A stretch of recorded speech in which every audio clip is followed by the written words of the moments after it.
nervous? No. Where's your answer? Dennis Beckham, let the ball on! Dennis Beckham! Dennis Beckham! Dennis Beckham!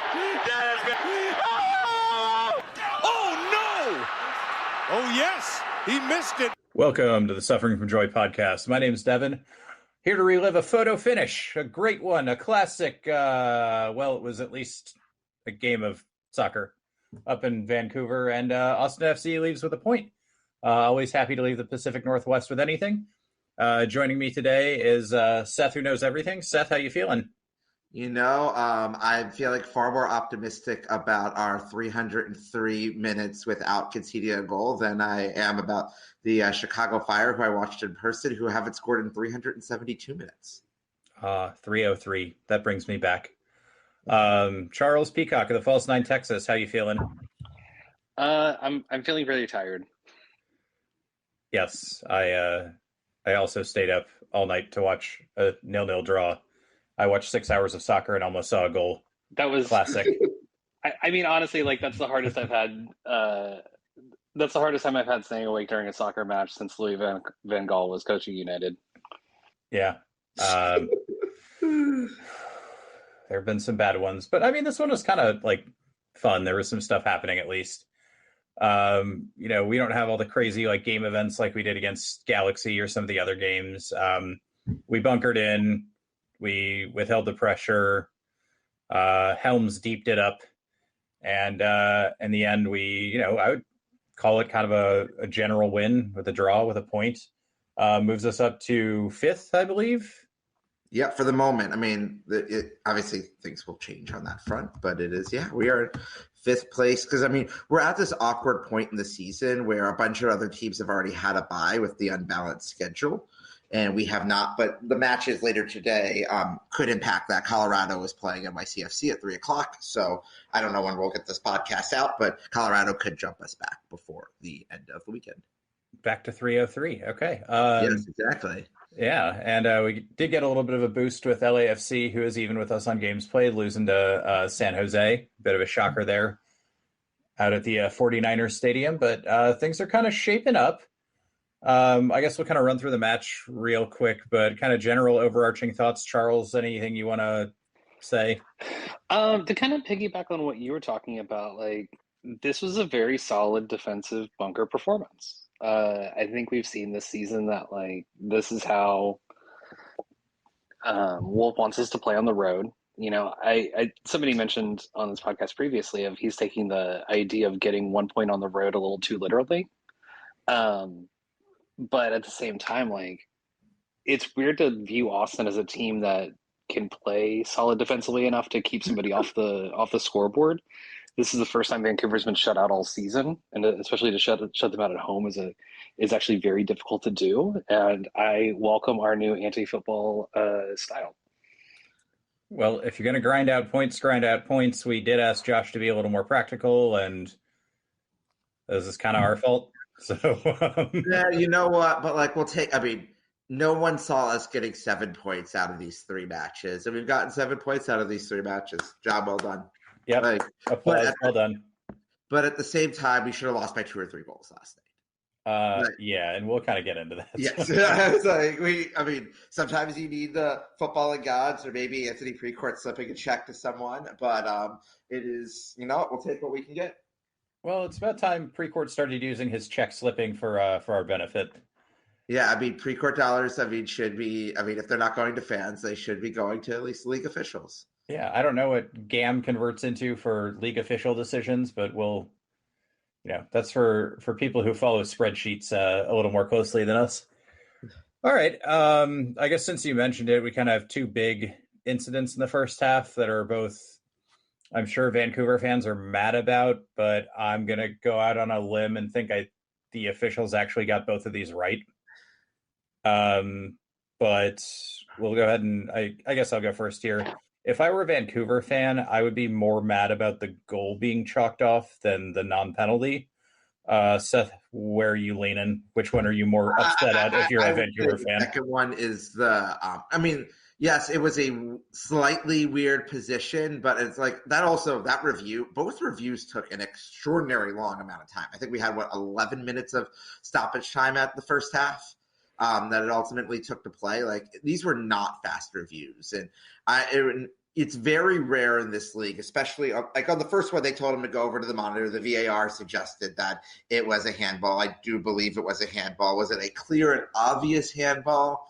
Maybe not, but I think that was the right call. The second one, he was leading it a bit, but that's going to be a penalty most of the time. And if you get called over to the monitor and you still rule against it, I'd have to pull up the exact stats, but I think that happens under 20% of the time in the league. Yeah, it's that is not something that is very common in this league, that the ref decides to look at the monitor and then overrule the VAR. Yeah, and I mean, it's not like the Premier League who kind of dug themselves in a hole where if you go over to the monitor, it's 99.99% of the time and 100 unless you're Michael Oliver, that gets turned over. But yeah, I mean, the first one, it's a handball, and I think if it's in a different phase of the play, they don't bother with it. But because it's literally hits his hand and that causes it to fall directly to Gauld for the shot. If it was one pass further back or something, I think they probably let it go, but it literally causes the shot. And that's probably why. Yeah, that's as somebody who had to watch a Western Conference hockey final where a hand pass got an assist and was allowed because it wasn't reviewed. Trust me, I'm aware of how that goes, but yes. Yeah, Charles, any thoughts here on the first one, second one? Yeah, when they first went to the monitor, I thought I didn't even realize that Pico was who was being looked at, because I thought Gauld, it hit off his arm, maybe his arm was trailing when he kind of backhanded it. But I mean, like you said, it's a handball assist. You have to call that back, or else you're just going to see more and more of that. Yeah, and I would feel hard done by that. It'd be one of those I sort of get it, but this really sucks. Yeah, I mean, here's the thing. I thought that was a better call than the second one. Just to segue over, but I thought the second one live was a clear penalty, and even on the replays, I think I see why the referee wasn't calling it a penalty, especially from his positioning on the field, because if you look at where he is, he's right there. But that looks like a penalty, and if that happened in Q2, we would have been chanting, ref, you suck, and booing the ref the whole time, just like the Vancouver fans did. Yeah, and I don't know if I'm just being a little overly colored by the Premier League lately, who's decided that VAR just doesn't do anything, unless it's to help Manchester City. But for me, Fafa goes over way too easy, and he'd already been diving a bunch in the game. And if they just called that a penalty on the field, I would have been oh yeah, well, whatever. He got him a little bit in the back, and Pico kind of turns a little weird to make it look like he's being hit in the back when it should be shoulder to shoulder. And I think if they just said penalty on the field, yep, no complaints here or whatever, but we got to talk about the whole higher threshold of VAR, and is it a clear and obvious error? And I mean, they did the right thing. It'd be nice if more leagues did this. Hey, referee, did you see this? Yep, I saw it. I don't think it's a foul. Okay, well, did you see it clearly? I think so. All right, go take another look. And they let the referee actually make the decision. He goes, yep, that's what I saw. It's not a foul. I think ultimately the ref decides that it's a shoulder to shoulder, and it's just the way that Pico's stride is, to where it looks like Ring's coming in from behind on him. But that's one of those things that you watch it and you're just oh yeah, that's clearly a penalty, because that's probably a foul everywhere else in the field. Hashtag Brad not here for that again. But yeah, I mean, I don't know. There were two good replays, and I thought the camera work in the game was really hard to follow in general, just partially because of the field and everything. But there was one where it was oh, that's definitely a penalty, and one angle where it's I don't really think so. And so you kind of average those out to is that a clear and obvious error? Yeah. But I'm with you. If that happened at Q2, we'd be screaming our heads off. Oh yeah. Yeah, and I think that the angle that makes it not look like a penalty is closer to what the ref was looking at.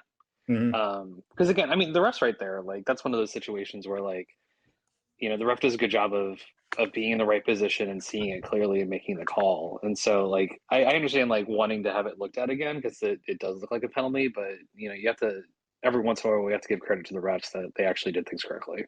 Yeah, I was going to say good process, and then I realized, like, that's mostly a sarcastic thing at this point. Yes.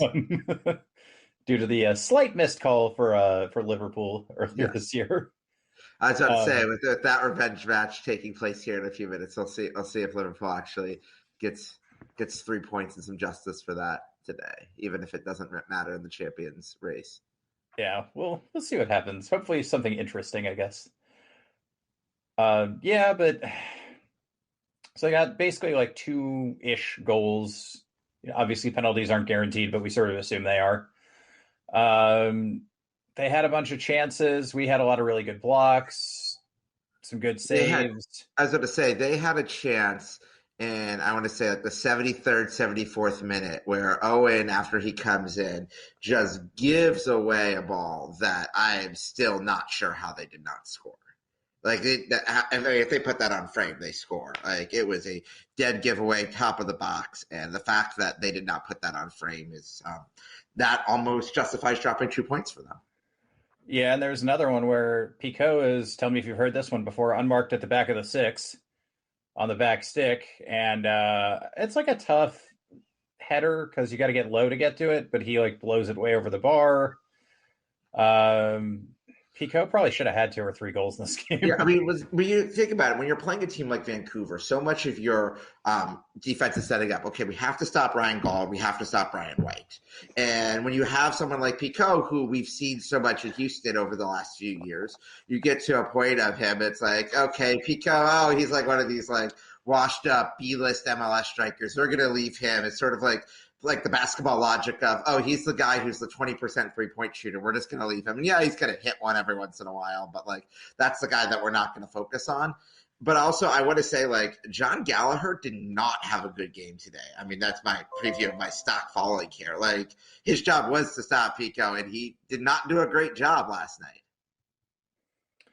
Yeah, and I mean, it's a tried and true thing across pretty much every sport, right? Like, don't let the top players beat you, especially when you're on the road. Like, make the 3rd or 4th guy do it. And we tried that and it worked out. Sometimes you get burned by it, but it's not a bad strategy.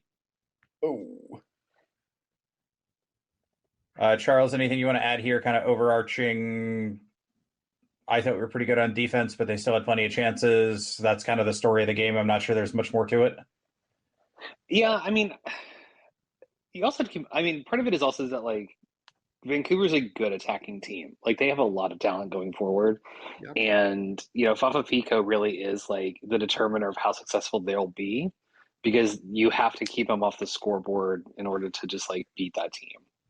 Or at least keep him from being too involved. I mean, to preview my stock rising, but, like, Stuver for MVP.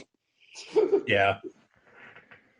He went into the game leading MLS in saves, and I don't need to double check that he's still leading.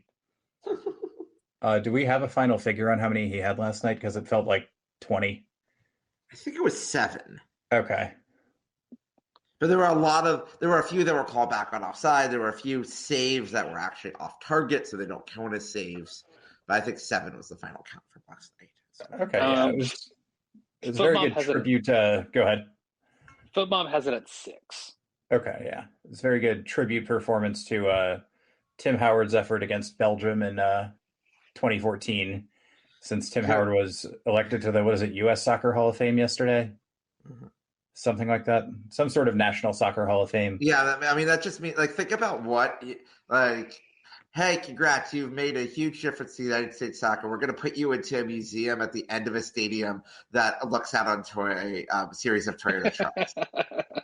Hey, at least they're Toyotas. Like, we're a Toyota-thon family. Get that Honda Day shit out of here. Well, as someone who is a proud owner of a Honda, that, like, my car works just fine, and it is a nice, mostly made in America car, and we'll take that.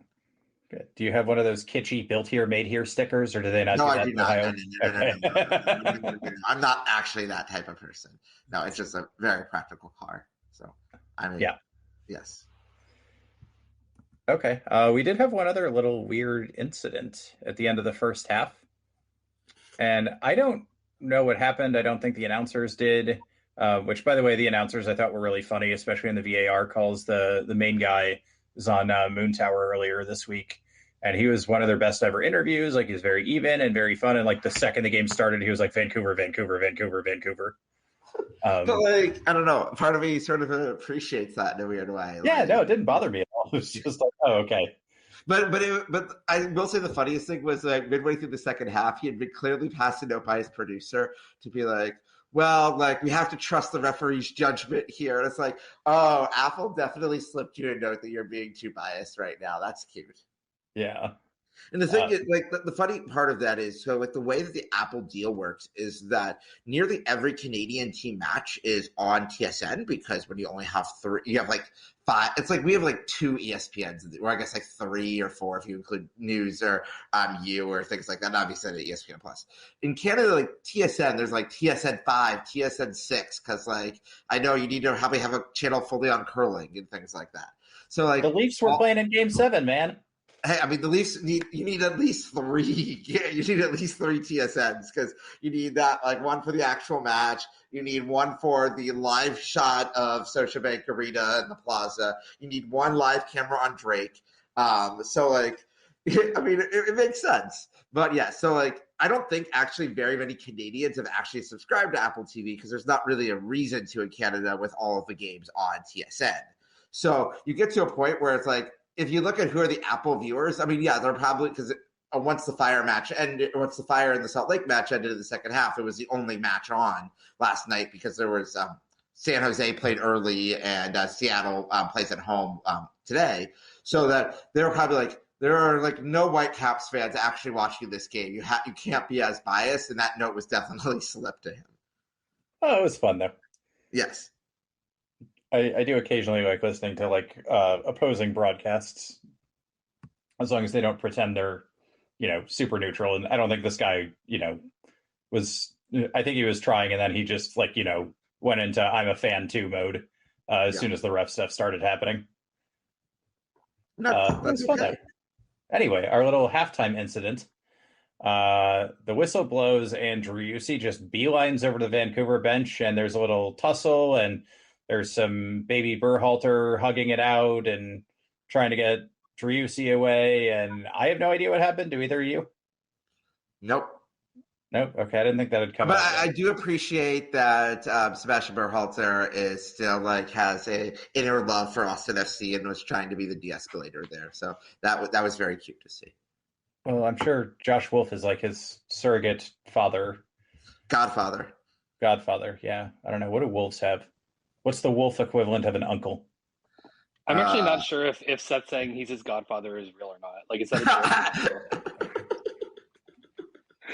I don't know. It's possible.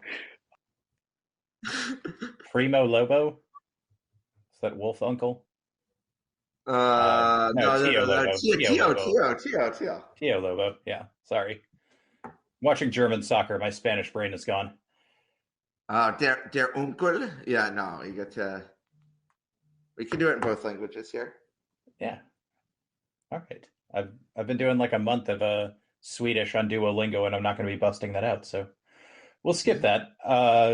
Yeah, but I mean, any thoughts? Like, it sounded like something had happened earlier in the half, and he was just waiting till halftime to go run over there. But like, I don't know what anybody would have said to him. I mean, I assume someone said some curse word in Spanish to him, and he was like, "I'm going to go get even with you." And I mean, I'm surprised at this point. I feel like it should be pretty hard to get under his skin. So I was like, it must have been pretty bad. But I mean, I think if we haven't heard about it, it probably wasn't racist. So that's a good place to start. Yeah, I mean, that's kind of the assumption I was going with, hopefully, at least. I don't think there's any record of like that with Vancouver or any other players, but you never know. Yeah, I was going to say, and we just heard from Phil West here on Slack that Josh wouldn't give us any dirt. So that's like, let's just put it behind us. We got a point. Let's get, I don't know, their flight probably landed back in the U.S. at like 5 a.m. or something. And then it's like, okay, hopefully these guys are just asleep and recovering and getting ready to go to Frisco next week. Yeah, I mean, if it's not a big deal and we walked out of there with a point, who cares? But we did get some other good, interesting MLS news this week. MLS released a formatted little like roster construction tool thing. I haven't had a ton of chance to play around with, but I know, Charles, you were ducking and diving on there. Do you have any interesting tidbits or notes we found out? So first, it's mostly just interesting that like MLS is being this transparent about just anything, in terms of like roster construction and use of rules. Yeah, that was my The first thing. Yeah, I mean, the best thing is just that like it actually gives us a clear idea of when contracts end and what are the option years and who's taking up what roster designations for everybody. And so it's kind of interesting to look at the um it's interesting to look at the standings and then look at their roster constructions. And you can see how like a lot of the best teams, and I have to throw Inter Miami into that, even though they're an outlier, really do make the most of all the special designation roles. And then you look at like Austin's, and you see that not only are we using less of them, but also just like those players aren't as effective. So it gives us like a different idea and a different insight into just how MLS rosters are formed, and what teams are currently doing, and it's just like that extra level of like nerdy data collecting that this league really needs. Yeah, and it's also interesting. The one that really stood out to me, and it's like one of those things I academically knew, but seeing how bare LAFC's roster is right now, and the fact that they're below us on the table for the moment. I know that might not last long, but like getting to see something like that was pretty interesting. And like, I mean, Miami's had a number of injuries, and how like most teams when they have a player get hurt, they don't go, I don't know, acquire another Paraguayan international to come in like right on notice. Like their scouting pipeline's a little different than everyone else in the league, but that's okay. We want to get everyone eventually to that point. Yeah, how much Yeah, of this do you LAFC think is just just feels like a sorry, like LAFC just feels like a half-baked roster right now. And yeah. even like and they're not doing great, and they're still being like buoyed by like Bouanga just being Bouanga. But like if had he left in this offseason, that team would be like San Jose. I'm sorry, they already are down to San Jose's level because they lost last night. But in the standings they'd be down there too. Yeah. I don't know. That wouldn't hurt my feelings to see LAFC in the dirt at all. How much of this do we think is MLS just throwing a little shade and saying, hey, no, we promise Inter Miami really is following the rules, I think versus that's like an part of actual it. good tool? No, I think that's part of it. I also think that the websites have been so bad. I mean, is Bureau 19, 20, 23, 24, 69? We don't know. So like it is just like being clear about all of this stuff is going to be really important for the league to be taken more seriously. I mean, the ideal thing is I still don't understand why the Players Association releases the salaries. Like, why couldn't have the salaries just been included on that document as the next column down? But like, I don't know. I don't think that's in the CBA, but we'll see. Like that like I just like include the salaries there too. Yeah. Yeah, like it'd be pretty easy now with like a little bit more data to kind of like put together a good salary budget breakdown for every team. Like you could do that now. Yes. And the column I really want that I know I'm never going to get would be, okay, you have the salary count, and then it's like, how much GAM does each team have available? How much TAM does each team have available? I understand why that's not going to be a thing, because then every agent on earth will see that. And they'll get to a point there where it is like, okay, then, because a lot of this is not, you can't just look at it by salaries. You have to look at it, well, what did we trade for the international spot? What did we trade for this? Like it's a complicated system. And I think almost everyone agrees too complicated, but part of this complication is so that teams don't get ripped off as much. Yeah, and I mean that makes sense. I mean, the next step is that somebody's going to put out the discovery rights list. That's really what I want to see. I want to know who has discovery rights from Mbappe. Yeah. I want to see just like who's on it and who isn't. In general, like, does somebody have discovery rights to? Well, we found out LAFC had discovery rights to Giroud, right? Yeah. Yeah, who is what, 38? Yeah. And it's like, okay, Saka's not going to be coming to MLS for another 10 to 15 years, but does someone already have discovery rights on him? Arsene Wenger. Well, it's also like, my understanding is that you can take people on and off your discovery rights list just whenever you want to. Like, I don't think there's like a limit to how many changes you can make to that. And so it'd just be interesting to see like how those changed like year to year in terms of like what players are targeted. Because there could just be like an influx of like, oh, European star turns 33 and suddenly he's on the list. And like, and the one I always think of is like at some point, like, I mean, I feel like somebody has Marcus Rashford on theirs. And just kind of like viewing those like strikers who are like starting to get a little too old for Europe, of just like looking ahead like 6 or 7 years. Yeah, and I mean, what's the process of like, does everybody file them in at the same time? Like, what if 5 teams put the same guy on their list at the same time in the same year? Like, is there an allocation list? Is it by standings? Like, do they just call the guy up and say, which one do you like the best?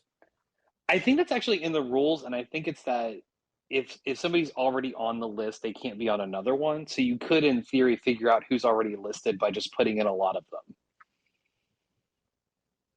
But the league will probably tell you to stop doing that. Can you imagine there's like a email listserv or something to be like, LAFC has just put Olivier Giroud and they have taken off Neymar from their, I don't know, like something stupid like that of like, hey, like who gets released, or like, is this like, hey, we just chatted Garber's guy here, and then like everyone else has to figure out like, is there transparency among the 29/30 teams, and like when does San Diego FC get to add their discovery rights list? Like, was Chucky Lozano somehow available in that list already, or did they have to like pay 100,000 EM from to Charlotte to acquire him or something?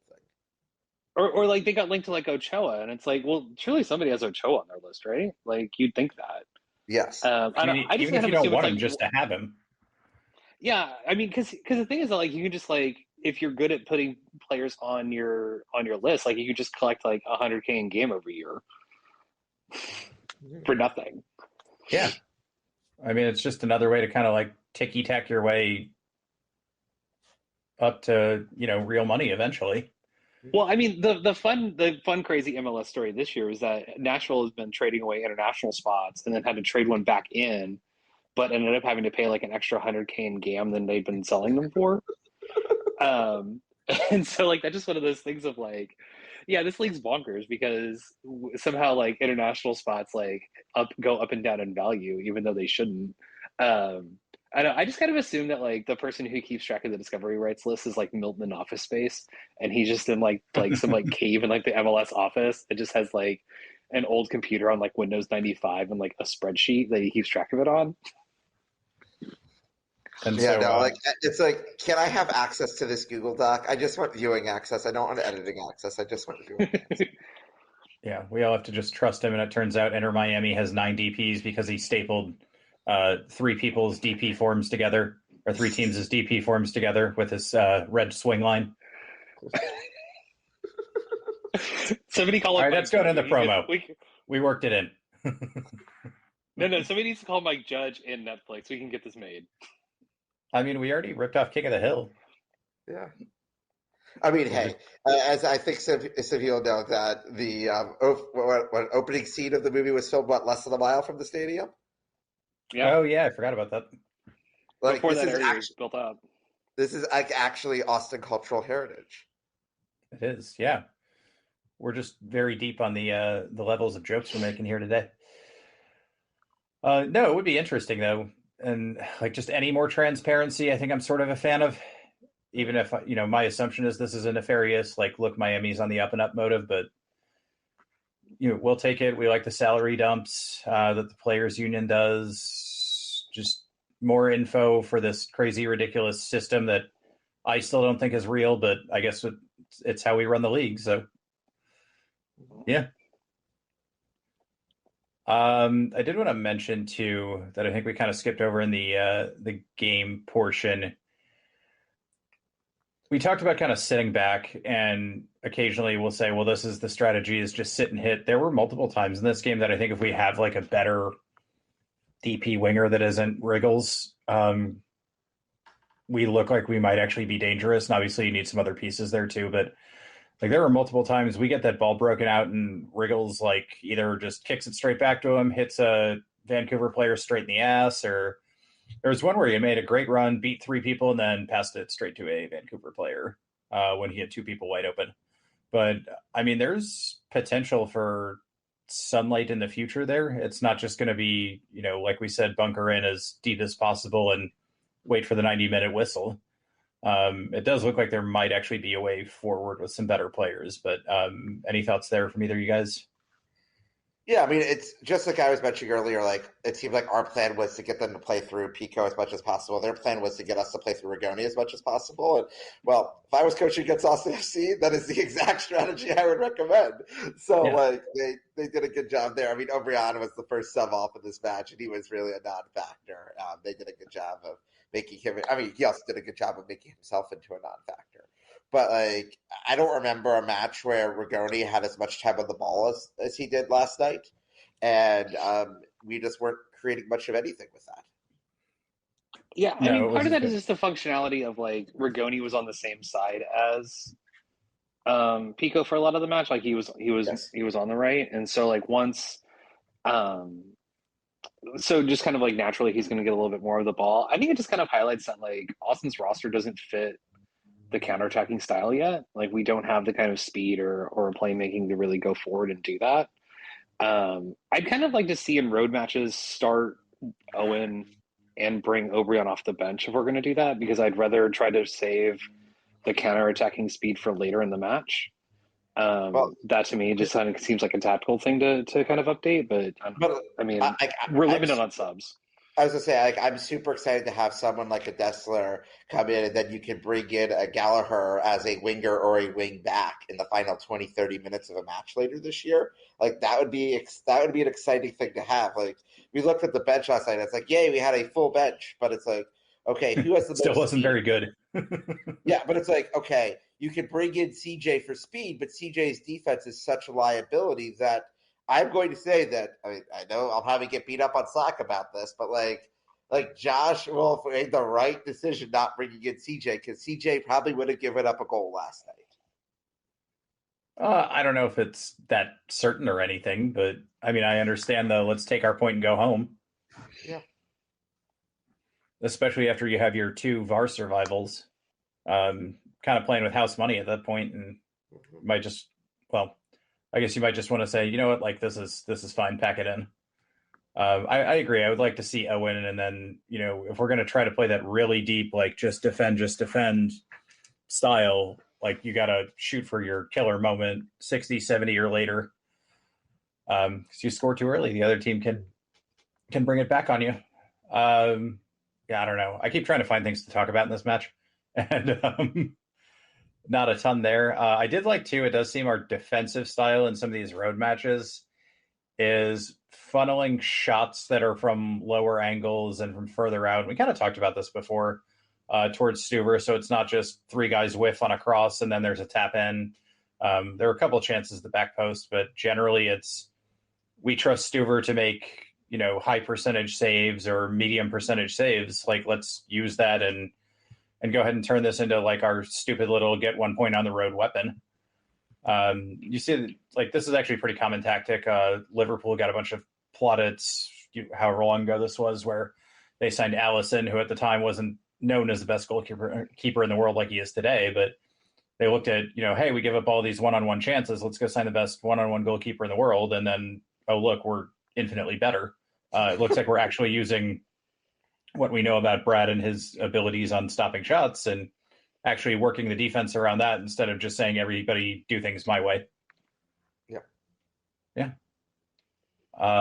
I think that's it on game points for me. Anything else for you guys?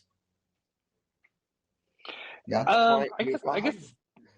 Yeah, I mean, the only thing I was going to mention is that, like, Austin technically created the best XG chance of the game on the Rubio shot. I mean, I know that doesn't count, like, the discounted the overturned goals, but yeah, I mean, I think I think playing into the, like, Stuver's an amazing shot stopper. As long as he sees it, like, he'll stop it, I think is a pretty good defensive strategy. It's just not something that gets utilized as much, because there just aren't as many keepers who are as good at stopping shots as Stuver is. Yeah, and it's pretty high risk too. I mean, all you need is like one minor. But I mean, if your best player is your keeper, then, like, it kind of makes sense. Yeah. I guess if you don't have a whole lot of better options, it makes sense. Yeah. Oh, Xhaka from distance. He Sorry. scored? Yep. Oh, beautiful. Um, Also, so, speaking of your boy, the fact that he is now coaching, that's good. He's going to be a fascinating coach. yeah, might have a little bit of Bob Knight in him. We'll see. A little. Okay, he's Bob Knight reincarnated, but Swiss. Yes, I cannot wait to see. I mean, there's just the thing is, I feel like with most football bench chairs in nice leagues, that you get to the point that they are they're too heavy to pick up and treat like a chair, as Bob Knight did. So that is something to be noted for the record. I don't know. Those racing seats are supposed to be like aerodynamic and comfy, so they're probably pretty light or cushiony. We'll But see. I feel like they're tied down to the ground a lot of times. Well, yeah. I don't know. It depends how angry you get him. Yeah. Like, turn into Red Hulk. There we go. All right. I totally lost my train of thought there. If that wasn't obvious from the weird little Ray Hudson scream. Yeah, I don't know. You guys want to talk a little bit preview about going forward our next match? Sure.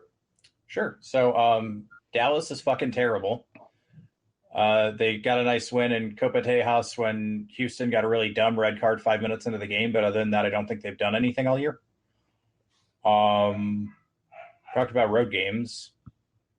Are we going to go play this? We have never won in Frisco before. I will say that we've never won in Frisco before. I'll be really curious. So they do play in the we have this thing called the U.S. Open Cup that we haven't talked about in a few weeks on this podcast. Oh, no. Yeah, never heard of it.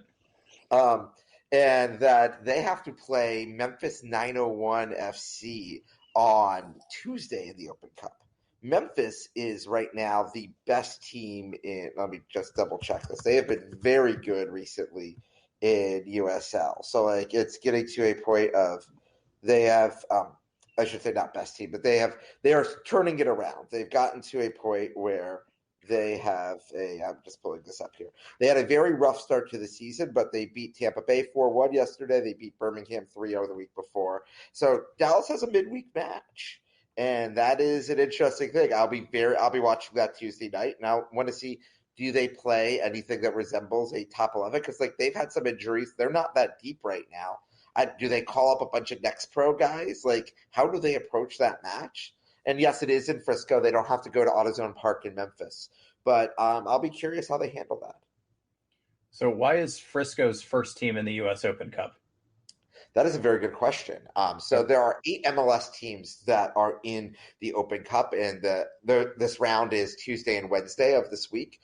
The Houston Dynamo got to requalify as the defending champions, and then what they did was they selected the next 7 best teams that did not qualify for CONCACAF Champions League to be part of this.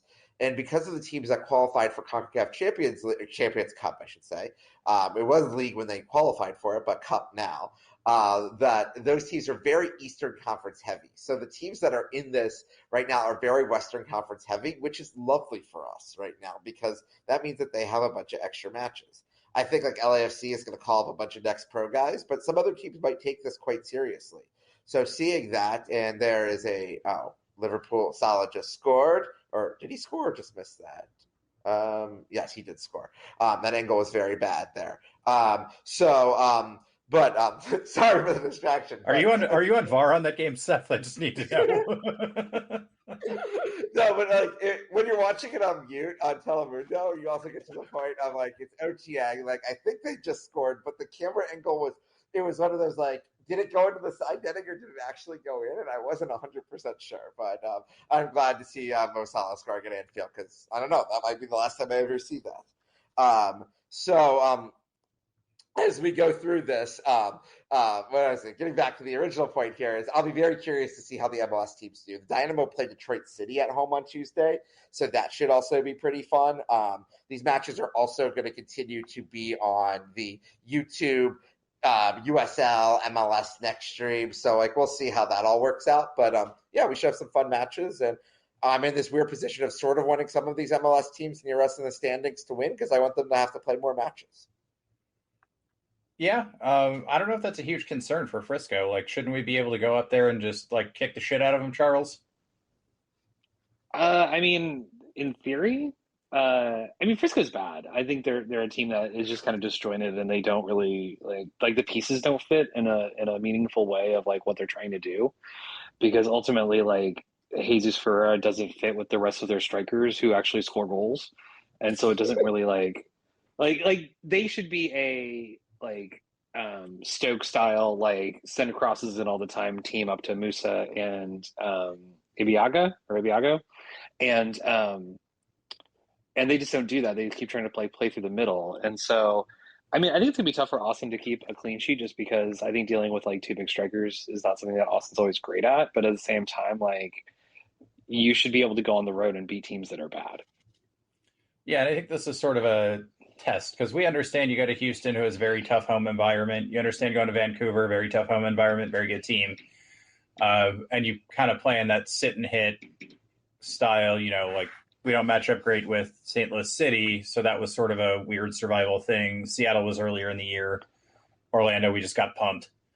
I think it'll be interesting to see how we come at this game, almost more than how we actually execute it. Yeah. Like I'd like to see Austin kind of take more of a like possession based approach to it, because I think that would be a way of just kind of like taking the air out of the ball and kind of just keeping Dallas off of it.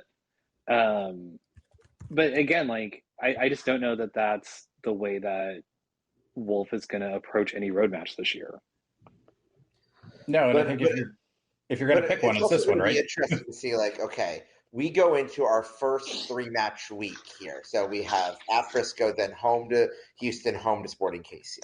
And it's a question of, I mean, obviously, there's a lot of people, a lot of the OG Wolf Out people were OG Wolf Out because of how he approached a Frisco match in August of 2021. The first time that we were up there, we had like 600 fans and all sorts of other stuff. But I'll be curious how he wants to rotate the side. Like, hopefully Danny is back from Venezuela with his Venezuelan passport and everything, so he's available. And just trying to figure out like how you want to run this lineup out for the next 3 matches is going to be pretty interesting, especially when all 3 of these teams are going to be playing in Open Cup midweek this week. Yeah, I mean, it's a nice time to have everybody healthy, and we don't have a ton of depth all over the field, but, we have depth at center back. Having it somewhere helps. Yeah. Yeah, I mean, them playing ahead and – have there been any updates? I feel like we need to go up and fucking win this game. If we're going to take this season seriously, like, we need to go fucking win this game. I mean, we need to, like, it's interesting. So we went from a stretch of, we had expectations of like 0 to 1 point and got 7. And then you have a match window, next 3 match windows where realistically, I still think it's because we haven't won there yet. Like, a draw is a realistic expectation, but we would never drop points at home against Houston or Sporting KC.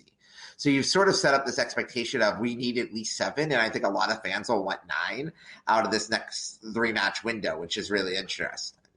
I'm going to be very curious over the next month to kind of see how the fan base evolves and reacts with changing expectation, or how quick it changes, or, things like that. Even here, like we're all pleasantly surprised about the points tally lately, but I'm not sure we're, ready to hand us MLS Cup or anything. No. But like, this May schedule is not, I mean, we look at it. I just went through the first 3, and then we go to San Jose, where we've obviously but we've gotten draws there at least. Yeah. I mean, they do have their new 10 who did their new DP who did come in the second half yesterday. So I will note that, but I don't think that helps their back line in any way.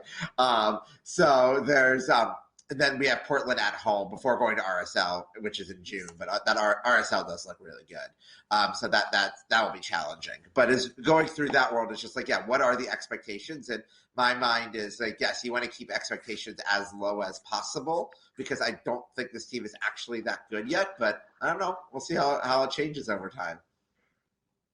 Yeah. And I mean, it starts with starting lineup on Saturday, right?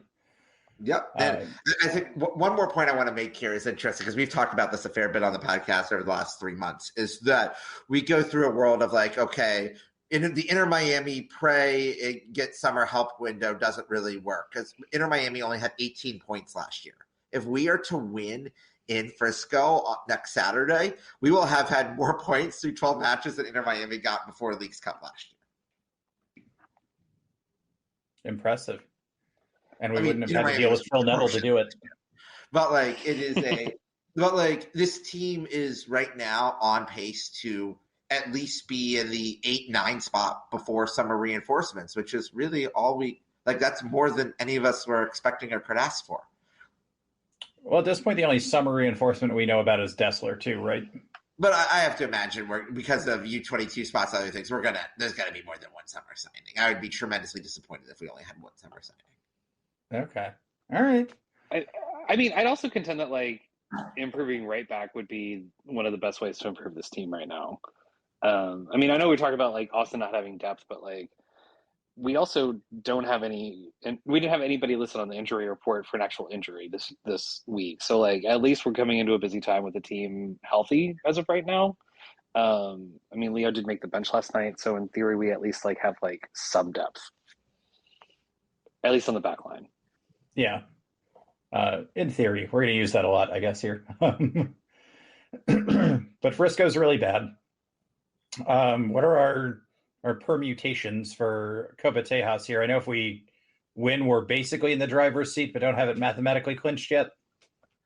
What you call it? Yeah, I mean, it is because we have those two matches coming up. Yeah, I think if we win both of them, we actually do clinch it. Okay, I wasn't sure if it was like win and a draw or win both or. There's a whole calculator with the PPG. It gets a little harder, but I believe if we were to get 12 points from the first four matches, that should get up. Yeah. Yeah. Well, and also beating Dallas because they already drew because they beat Houston. Yep. And so they technically they have more points than Houston does right now.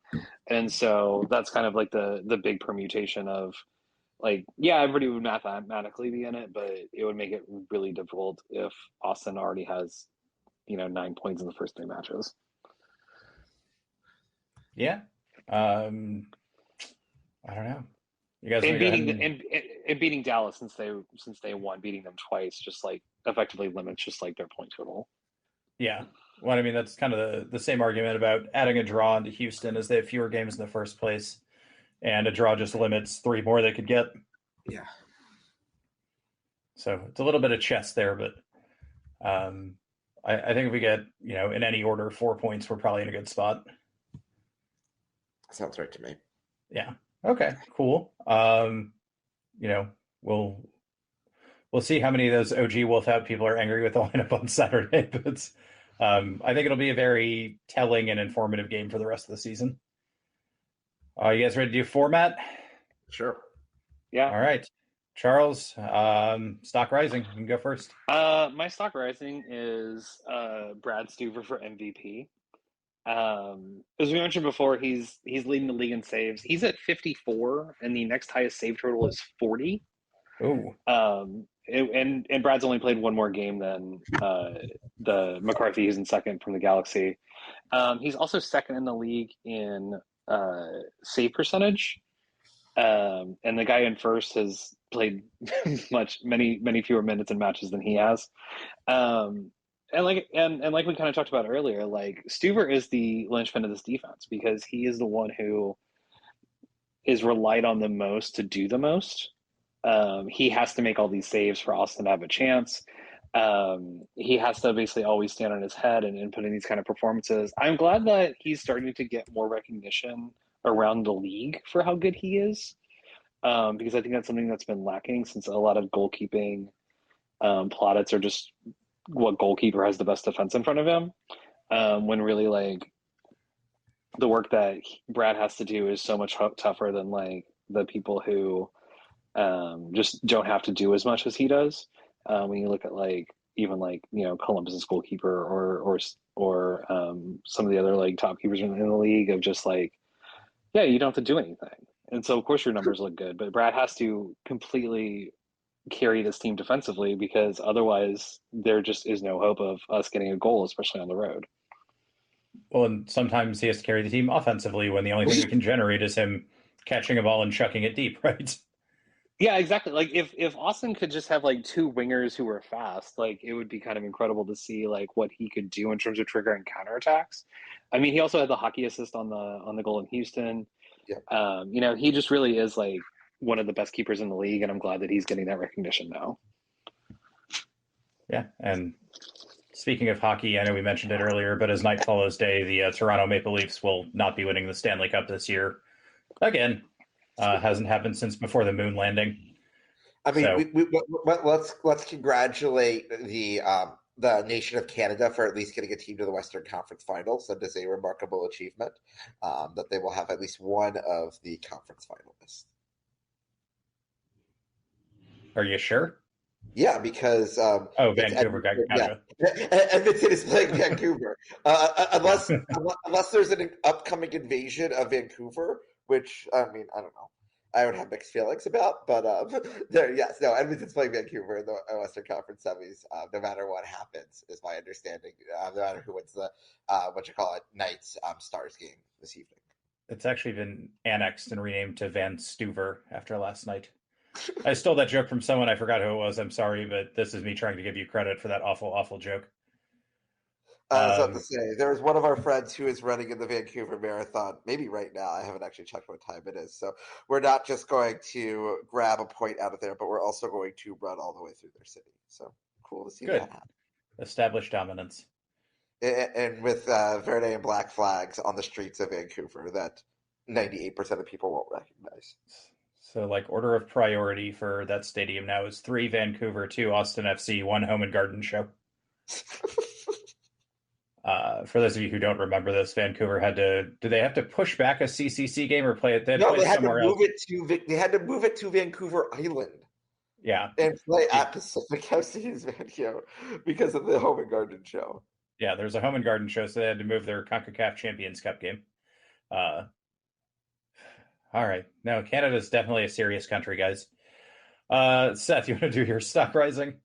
My stock rising, I mean, I've gone with him before, but again, is Brendan Hindzyke. I mean, coming on, like, we were expecting him as a depth signing in the fact that he has been, I'm very curious for the MLSPA salary dump in the next couple of weeks, but he is, I'm almost sure to say, the 4th highest paid center back on our roster. It is possibly the best one right now.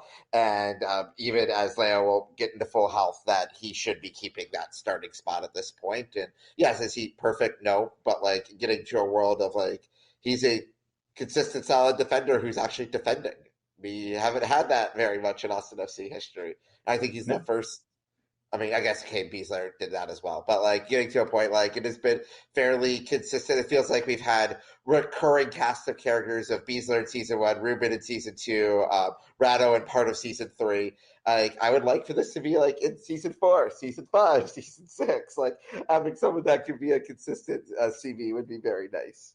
Would you be working on a new contract for him right now? Well, it's a question as we go into our lovely box there, because he's on a 1-1 right now, correct, Charles? Yep. I would, yes. I would. At this point, I'm happy to wrap him up through 27 with an option here for 28. Yeah, I think that's kind of where I'd go with that. Yes, according to the MLS sheet, he is on a 1-1. Might be a good move. It's so great. Yes. Yeah. Wow, we're going full circle here. We're doing great. We definitely planned all this. Also, minor stock rising to people being able to pronounce his name correctly. Yeah. Play good, play well. People learn how to pronounce your name. I'm going to go for a little off the wall one here because, like we said, there wasn't a ton on the game, but MLS VAR refereeing procedure. We kind of touched on it earlier. The reviews took a while. I think this is the first time we've actually had a ref come out and explain a call to us. But them actually sending the ref to the monitor and looking at the penalty and saying, hey, did you actually see this wrong? Penalty shout, I guess. I just would like to see that a lot more consistently across Champions League, Premier League, European leagues. I think we may not have the best refs, but like procedure-wise, I think we're closer than a lot of people. On how that should work. And in a game that nothing really of note super duper happened, probably worth highlighting. Fuck. Leverkusen just went down. All right, stock falling. Seth, you want to go first? Stock falling right now. I'm going to go with O'Brien at this point. Like, he was invisible in this match. And that's the type of performance that he did enough at Frisco to be like, oh yeah, we were fine with losing him in the re-entry draft. So as you go through that world, it's like, how can we make sure that he has fewer of those type of performances than he has? I mean, because we've obviously seen the potential there, but I think, as I mentioned earlier today, it's like ideally Gallagher is a super sub. Ideally, O'Brien is a super sub as well. Like, I'd be excited to have him be a sub. He shouldn't be a starter, but he still has a role in this team. Like, he still should be consistently in the 20, but he is someone that we should not have to depend on for key winger minutes because he was invisible and pretty terrible on the ball last night. Yeah, well, and I mean, we have these midweek games, play him in there. Play him 30, 60, 30. Yeah. And I'd love for his fitness to be up to that. He could be a 90-minute player every once in a while. Yeah, that would be nice. I mean, heck, we've got it. I mean, Rubio's fitness has improved. Barrow's fitness has improved. Like, we're getting some of these guys that were these instant subs off at the beginning of the season that are now sometimes going the full 90, which is encouraging to see. Yeah, it would be nice if we could actually get like a full 90 from Rubio. And like, I know Zardes is doing what he can out there, but we're playing a high pressure game and we need Rubio out there for the full 90. Like that, it would be nice to not just look at the clock at like 75 and we need a goal or something, be like, oh shit. Yeah, I mean, and also just getting to a world of, I mean, we've already talked about it. Okay, like Dessler's coming this summer. Like, signing a striker and a winger would be great, but I don't know. Trust in Roto, I guess. Yeah, I mean, he's done well so far. So, Charles stockfalling. I'm gonna go with John Gallagher. I thought Vancouver's plan was to attack him basically the entire match. They felt like Pico was, and we're proven right ultimately that like attacking him with Pico was the best way to try to score. He also was the player who had a really bad giveaway that led up to the first goal that got overturned. Just a pass that had no hope, and I don't know why he's attempting it. We talked earlier about how Dessler is going to be the one signing this summer that we know of, and it's hard to look at how the team's playing and how Gallagher's playing and think that that's not going to be a huge improvement. Yeah. He also had the one time a game where he forgets to mark somebody on the back post. Yes. It does happen. I don't know if that's a system thing or a him thing. Sometimes I do think it's a system thing because they are just outnumbered. But last night there were plenty of bodies in the box and Pico is the only guy back there and Gallagher just wasn't anywhere near him. Yeah. It's interesting that the other teams get to do tactics too thing ended up sort of in the same box for both of us. We're letting them use Pico and they're going after Gallagher and both end up with the same. Does our guy win? Does your guy win? Well, your guy won, but not enough and couldn't put the ball in the net. So I guess we technically won. Interesting little dynamic there. I'm going to go for this. Well, two things, like super late game ending in a 0-0 draw. I know we're happy with the point. And also, I have no idea why this game started like 10 minutes late. So it was scheduled at like 9:40 and they kicked off at like 9:48 or something like that. I'm going to go blame the Leafs game going to overtime for that, just because. Well, if they had told me it was going to kick off at 9:50, I would have watched the Leafs game. So in semi-seriousness, it was the first time they've opened the upper deck for an MLS game there in a long time, and I heard there were very long delays to get in because security was not properly staffed for that. Okay, I mean the general stock falling is this ludicrous shit that MLS just doesn't publish actual kickoff times. But like this is a very rare one where they haven't been at a 40 or like a 25 or 55. It's usually very predictable. This is the first one I've seen that was non-weather caused that had certain issues. All right, but if it's predictable, then just say it. Like, I don't get the whole game. Yeah, it's Apple being Apple. But they don't want to publish the kickoff time because then the fewer people will watch the commercials and they'll get less money from the commercials. Yeah, and you know that RBC Golf Management messy. Yeah. I don't know. Charles, any thoughts since you were also a bit tired this morning? Yeah, I didn't understand the late start either. I think it's just one of those like weird MLS, especially like yesterday. I thought was a really good example of how the MLS schedule is bad. There were no afternoon games at all, and there was only one late game, and so like all the games were just played in like two. We started at like 7:30 Eastern or 7:30 Central, and so everything's just on top of each other. And for what was a free MLS weekend, like, why are you not letting us just like be sickos and watch soccer all afternoon and all night? Yeah, and I mean, I was at the Fire Revs game last night, which was, I mean, Chunkalai had a beautiful goal. If you haven't seen it, and he should have scored a second one in stoppage time. But that match got delayed by 45 minutes due to thunderstorms. So I was dual watching it because it was so boring. That the second half, I was watching our game on my phone of the first half inside of Soldier Field, streaming no problem because there were like 9,000 people left in Soldier Field after a rain delay. But it was still like, okay, that match, it was set. I mean, today is like in the mid 50s here, but yesterday was like in the mid 70s. If you had played that match at 2:00 yesterday, you would have had no issues whatsoever. Like, they could have easily done it, but like, it's MLS and they don't think about these things. Yeah, the storms had been predicted for 4 or 5 days. They could have easily moved it, but they didn't. Well, and there's not a ton of other stuff going on. Like, it's kind of the dead period of baseball season where like everybody's excited, baseball's back. Well, we're past that, but like games matter, but not really. Like one NHL game that's at night going up against all your other games already. You got the Kentucky Derby, but that's already going up against more or less your early games. So, I mean, why not throw something in at 2 or 3?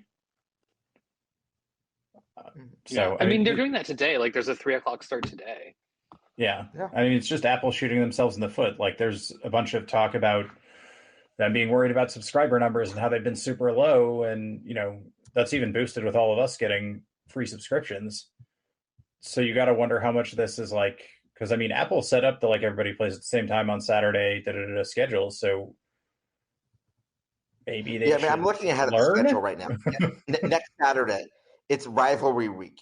There is no Saturday afternoon match. There is one Sunday afternoon match. It's up Portland, Seattle. We look ahead. Well, you have Wednesday. You got how many matches we got? 4, 6, 8, 10. We've got 13 matches Wednesday on the 15th. We do have an afternoon match on the 18th at Nashville, Atlanta at 12:45, which they're publishing as 12:45, not 12:30. Good, give them credit. So we can start at 1:12 or something. No, it'll be 12:55 unless there's storms in Nashville. The 25th, no early matches, and no Saturday. Like, that is Memorial Day weekend. Memorial Day weekend, a 3-day weekend. Every match is at 7:30. I'm just double checking this to make sure I'm not being crazy here. Every match is at 7:30 local time on a holiday weekend. Like, that's come the on, worst time to play a fucking game on holiday weekend. Yes. Then we've got we do have interesting. There's a couple of these in NYCFC as we get into May and June, has 2 consecutive Friday night home matches. I kind of like it. But okay. It's interesting. Yeah. It's something new, at least. Yeah, they play San Jose. If there is not an MLS All Sickos Classic, NYCFC against San Jose at Yankee Stadium on a Friday night. Like, whew. That will be a sight. Yeah. All right. Yeah. And I mean, I don't know why you wouldn't play day games during Memorial Day weekend, like, unless you're worried about the NCAA lacrosse championships, like, overriding you. Yeah, like, come on, like, day games on Saturday and Sunday. Yes, like, it is getting warm in the South, but I don't know. There's plenty of northern markets. Yeah, well, I mean, it's not like they didn't schedule a bunch of 7:30 kickoffs for us in August again, so it's not like they care about that.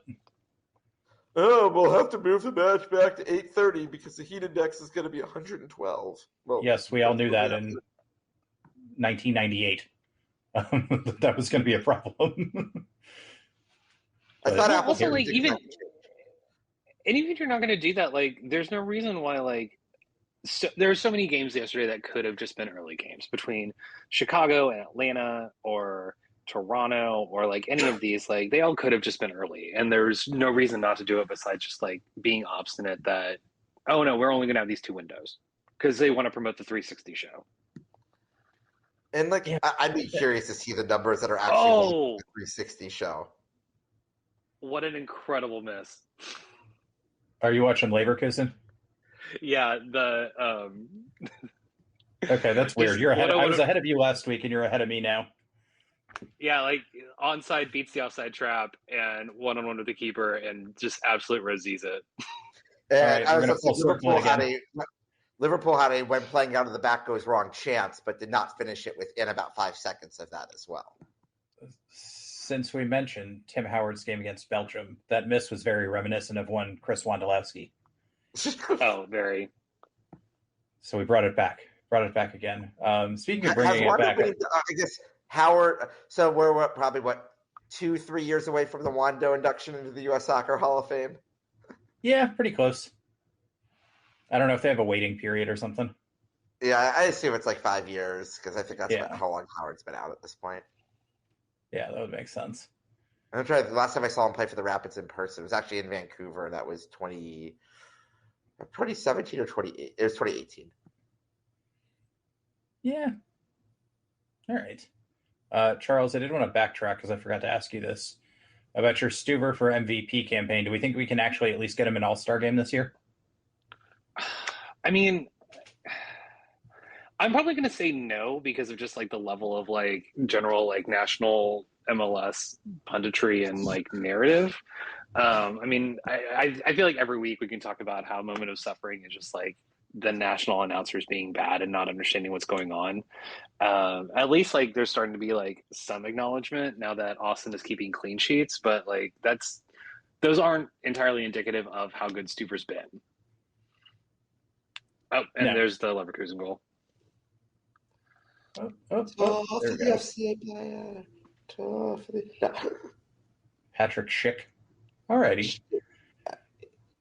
Yeah, I don't know. I think it's an uphill battle, and then we get to host the All-Star game the year after, and I assume they'll change the rules so we can't name him then. No, but I mean, I think he has a decent like right now. Because remember, so the All-Star voting is done in 3. It's a third, a third, a third. So it's a third fans, a third players, a third media.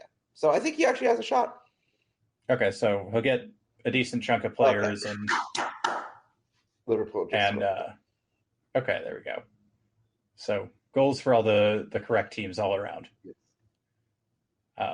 Yeah, I was trying to look at who's leading like the West in goals against.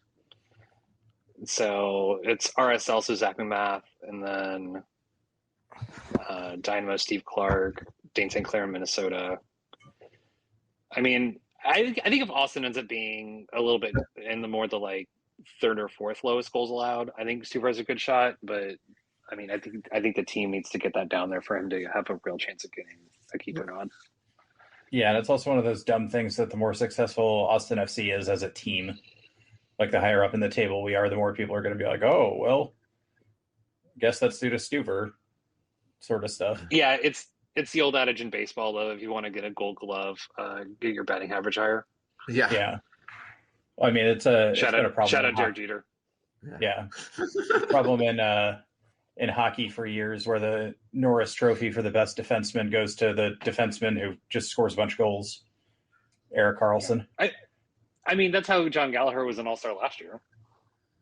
Well, that and the voting stopped very early in the season. Yeah, like also the All-Star game is late July, and we don't have a window. Like we don't have a voting window yet because why would we have that? No, well, they'll just announce it one day and be like, "Oh yeah, it started last week. We forgot to tell you." Or yeah, everyone will be like, "Oh well, it only was for people who scan a QR code on MLS 360." Yeah, it's only people who have the MLS 360 NFT. Yes, brought to you by Crypto.com. Yeah, or something like that. All right, enough waffle. Charles, what's your moment of suffering? My moment of suffering was at about it's actually about 12 hours ago. It was about 11:15 at night, and after watching this game and it being so late and after being up early yesterday, my moment of suffering was just trying to stay awake through this incredibly boring match of an Austin team who clamps down defensively, and that's great. And it's awesome that we can play defense and blah blah. But at the same time, like this was a really difficult match to stay up through, and I commend all of us who were able to do it. Yeah, I'm normally like a very early to bed person, and I've definitely fallen asleep during a game before, but even with a 6:30 a.m. Arsenal game, I made it through this one. Well, I will say it really helps to attend another match that gets delayed by 45 minutes. So I didn't get home until halftime. And like even after watching a really terrible soccer game, you have enough energy to like get through another hour of it. So Yeah. I don't know. It's one strategy for coping there. But yeah, I already gave my moment of suffering earlier, but it was just that Owen giveaway where I thought it's like, we survived the handball. We survived the VAR PK. Then we're just going to give them away an easy chance. But no, my Caps blew it. So that moment of suffering was only like 3 seconds. But it was a memorable 3 seconds. Yeah, I mean, mine was also about like 3 to 7 seconds, and it was that halftime incident. Just because I was like, oh my God, what if Driussi gets like some dumb violent conduct red card here, and we have 3 chances coming up to actually get some points and put ourselves in a decent spot going forward, and he has to miss all those matches because of some stupid thing somebody said on the other bench. And in a game that, you know, we've said it a bunch of times where nothing happened. That one was pretty rough. And I mean, obviously, like we could pick the penalty VAR before they came back and didn't give it, or when they sent him to the monitor. Plenty of choices here, but yeah, I'm going to go for that. Cool. Anything else you guys want to touch on? I realize I have to give a correction. I gave incorrect info that the team flew back in the middle of the night. They're flying back today, which is probably much better for their health and safety. I think that's smarter. Yes. Like the club could afford like take a 10 a.m. flight out of Vancouver, get in at 4 p.m. That's much more civilized rather than like land at 5 a.m. in Austin, because that's just going to screw up your sleep schedule. Everybody go home and recover from the turf. Yep, and you know what? We don't have a match on turf for for a good another while at this point. Like our next match on turf isn't till, as I was pulling up our schedule here. Like, yeah, we don't have another turf match until we only have one more turf match this season right now. It's at Portland. And that's what, in October? October, yeah. Yeah. Yeah, I'm double checking myself. Frisco grass, San Jose grass, RSL grass, Colorado, Minnesota, KC, Frisco again, Nashville, Toronto. Yeah, and both LA teams. All right, cool. So hopefully no turf monster this year. Yeah, but I mean, or if we deal with turf monster, it's in the playoffs, and I will deal with turf monster in the playoffs. Yes, anything that starts with the playoffs, I think we'll take. At least no Austin FC player had a turf burn on their face the entire game. Yeah, yes. Which is something we didn't talk about that. Yes. No, go ahead and enlighten us. I forgot who it was, but they just face planted in the first half, and so like they just kind of had like an open, like not like an open wound, but like definitely had like a like road rash situation of just like clearly like open broken skin on their face, and just I think they got treated at some point because they, you know, there are rules against having that, but you know, having to have that the entire match has to be really embarrassing for you as a player. Yeah, I mean, it's not going to win you any advertisements, I don't think, unless you want to be the like before guy in a photo. I mean, if there's an advertisement for whatever like medical supply they used, maybe, but I don't know. I don't know if that's really like big enough business. The best advertisement, by the way, and their ad boards are like really confusing with the camera angle and the white jerseys for us whenever they were like flashing white.